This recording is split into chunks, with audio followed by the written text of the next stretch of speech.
In a moment, the story of an American oil tanker and the Nazi submarine that sunk her. Over 45 years later, the real story can finally be told.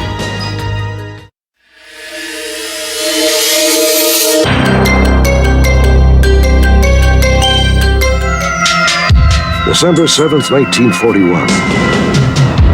On that day of infamy, the Japanese bombed Pearl Harbor, and the United States was thrust into World War II. In the Pacific, the Japanese claimed victory after victory. But in the Atlantic, the German Navy threatened the sea lanes of America's backyard. The German submarines, known as U-boats, even infiltrated the waters of New York Harbor and Chesapeake Bay.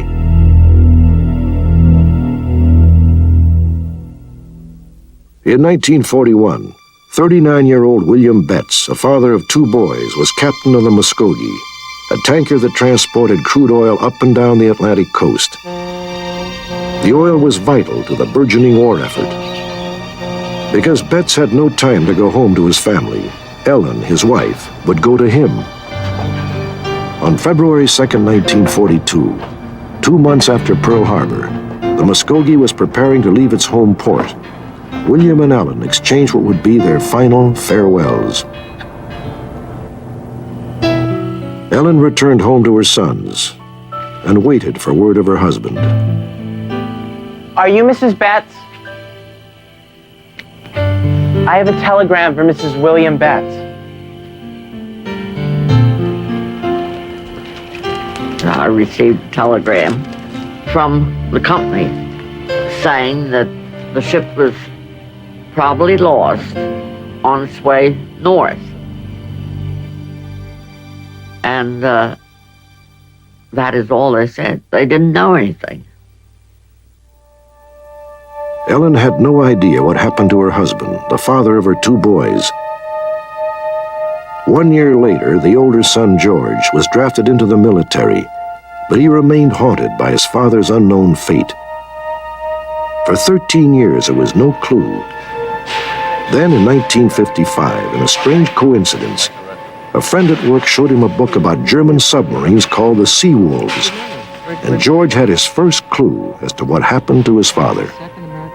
It told of how this submarine, the U-123, as soon as they arrived in their battle zone, why they came upon the tanker Muskogee and sunk it.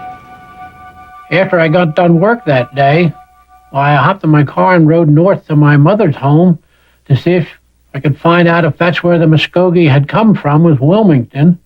And she said yes. I said, well, then I've just found out what happened to Dad's ship when it went down.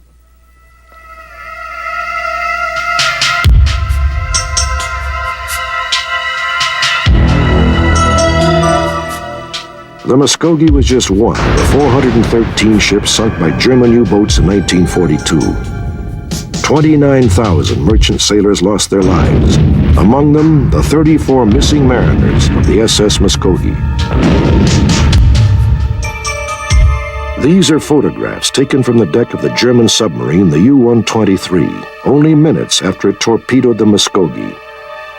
They were taken by a German war correspondent and show 7 survivors from William Betts' ship. All 7 would perish at sea. These photographs took George Betts an important step closer to uncovering the complete story of his father's death. As George learned more about the last moments of the Muskogee, he began to develop a bond with this merchant marine captain he never really knew. By learning about his father's death, he was establishing a closeness they never shared in life. Well, it was fascinating to see the pictures at last. And it made me feel closer to my dad's demise when I saw the pictures here in the book.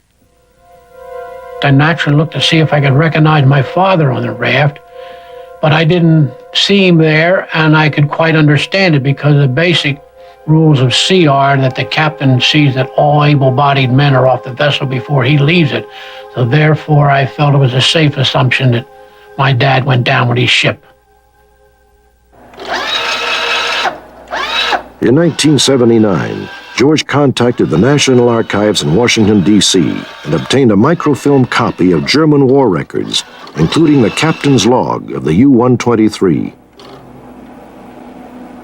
Of course, it was in German, but I could see the American name of the Muskogee ship sunk, and I could read some of the fact that the ship was being fired on. Then I could see where the Muskogee was on that plotting chart, and it would show the day, and he even had it marked on there like SS Muskogee gesunken, meaning they sunk the ship.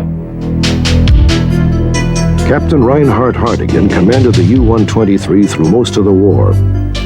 He sunk 23 Allied ships totaling 200,000 tons and was personally congratulated by Adolf Hitler. Only 1 out of 10 U-boat personnel survived the war. Reinhard Hartigan was among them. After the war, he was elected to the West German Parliament and served 32 years. George began writing to Hartigan, and they agreed to meet in Canada. And I was all for it. At long last, I thought, I'm now going to talk to this man. I had no animosity toward him. That's the way I felt. I felt here's one World War II veteran that was on one side and one World War II veteran that was on the other side. And in our cases, we were two of the lucky ones that survived the battles. In October of 1987, the two met. Reinhard Hartigan gave George a chilling eyewitness report of the last moments of the Muskogee. In the morning of the 22nd of March in 1942, I saw steam and some masts, and then I tried to get in front of the course of the ship. The ship was zigzagging a little bit of nearly 15 degrees to every side. After nearly 2 hours, I was in a good position, and then I dived. And then I shot a torpedo with my stern tube. This torpedo hit in the engine room of the tanker. Therefore, the tanker didn't burn, and she sank very quick. In a minute, it was all over. And it was too short for the crew to take lifeboats to the water, and therefore there were only 2 rafts. I gave the crew on the raft food and water, cigarettes, and told them their position. I thought the next day a ship will find the rafts. And so it was very sad information for me to learn from George Betts that no one of the crew was rescued. Now that George knew the truth about the Muskogee, he was determined to let the families of the other crew members share in his knowledge. He managed to contact 8 families. In September of 1988, he drove over 200 miles to meet with the family of Clifford Chesley, the radio man of the Muskogee. Clifford was 26 when he perished at sea. Now there's a picture of the ship going down from the deck, the bridge of the... The Chesley family had no idea what had happened to Clifford. This picture... Thanks to George, for the first time, the Chesleys learned the fate of their loved one, 46 years earlier. We just assumed that it was either a storm or something that the ship was missing. Up till now, we didn't even know actually if it went down. I mean, there were so many prisoner of wars and MIAs now. Could have happened the same thing back then. One day I almost thought I saw him walking across the street. You know, they say everyone has a double. I almost ran over. And I just was wondering, you know, where he could be. Now that I know, it definitely was the sinking of the boat, and it's gone. Definitely will relieve my mind to say, you know, my oldest brother, and that's how he's gone. It's just a little more peace that finally knowing what really did happen. Of the 7 men in this photograph, 3 have been identified. They are Third Mate Nathaniel Foster, Chief Mate Morgan Finucane, and able-bodied seaman Anthony Sousa. The other 4 have never been identified, but they are among these 34 men who disappeared on board the Muskogee. Like so many brave men who served in the Merchant Marine, they died unheralded, unrecognized until now.